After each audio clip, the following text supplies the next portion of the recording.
Menyadarkan dan memberikan efek jera kepada masyarakat pelanggar perda, pemerintah Kota Denpasar melalui Dinas Lingkungan Hidup dan Kebersihan DLHK Kota Denpasar didampingi Satpol PP Kota Denpasar secara berkelanjutan menggelar sidang tindak pidana ringan Tipiring. Kali ini sidang Tipiring dilakukan di kantor Camat Denpasar Barat.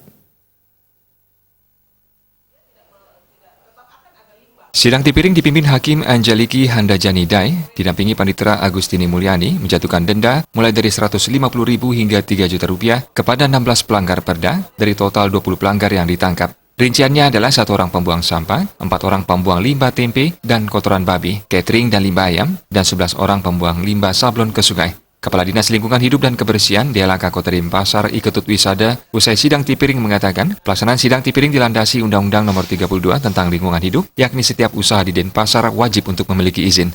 Dengan memiliki izin, pihaknya akan membina jenis usaha apa yang dilakukan, baik dari segi administrasi maupun manajemen dan pola lingkungan. Ia menambahkan sidang Tipiring dilaksanakan untuk memberikan efek jera kepada masyarakat yang melanggar perda daerah Kota Denpasar. Pihaknya akan berkoordinasi dengan hakim untuk memberikan sanksi yang lebih besar atau berat kepada para pelanggar. Pihaknya berharap masyarakat lebih tertib dalam berusaha dan mengikuti peraturan di Kota Denpasar, khususnya Peraturan Daerah Nomor 11 Tahun 2015 tentang Ketertiban Umum. Regulasi yang berlaku bertujuan mendisiplinkan masyarakat dalam berusaha dan mengurangi pencemaran lingkungan Kota Denpasar. Jadi kita ini melaksanakan tindakan-tindakan supaya mereka ada efek jera di Denpasar ini, jangan semata-mata mencemari lingkungan saja dan tidak memelihara lingkungan. Itu intinya.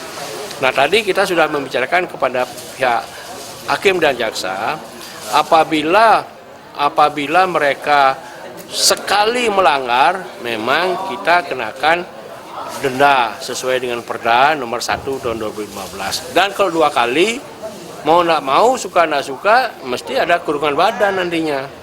Jadi kalau nggak gitu, kapan lagi kota ini menjadi lestari? Kabid Penegakan Perda Satpol PP Kota Denpasar Imade Poniman mengatakan, sidang Tipiring dilakukan untuk memberikan efek jera kepada pelanggar perda. Pihaknya juga berharap ke depannya penegakan perda tidak bisa dilakukan sendiri, sehingga kerjasama perlu dijalin antar OPD terkait. Karena di satu sisi yang tahu wilayah itu adalah desa dan kelurahan itu sendiri. Nah, terkait dengan itu kita sudah mencanangkan bagaimana mendeteksi secara dini pelanggaran-pelanggaran daripada perda dan perwali. Kita punya suatu solusi untuk menjalankan tugas-tugas ini dengan deteksi dininya. Ini ada intel. Intel di masing-masing kecamatan itu sudah bergerak. Artinya mendata pelanggaran-pelanggaran yang terjadi di wilayah-wilayah. Inilah fungsinya kenapa kita harus melakukan suatu koordinasi dengan OPD terkait. Nah, Intel ini juga bagaimana dia bisa melihat suatu pelanggaran-pelanggaran untuk dilaporkan ke regu aktif yang nantinya untuk dilaksanakan prosedur-prosedur berikutnya. Ia mengatakan lebih lanjut Satpol PP Kota Denpasar sebagai penegak perda telah memberikan sosialisasi dan pembinaan terhadap para pelanggar. Namun pelanggaran masih terjadi, sehingga penertiban dan sidang Tipiring dilakukan secara berkelanjutan di tempat-tempat terbuka. Murawira, Bali TV.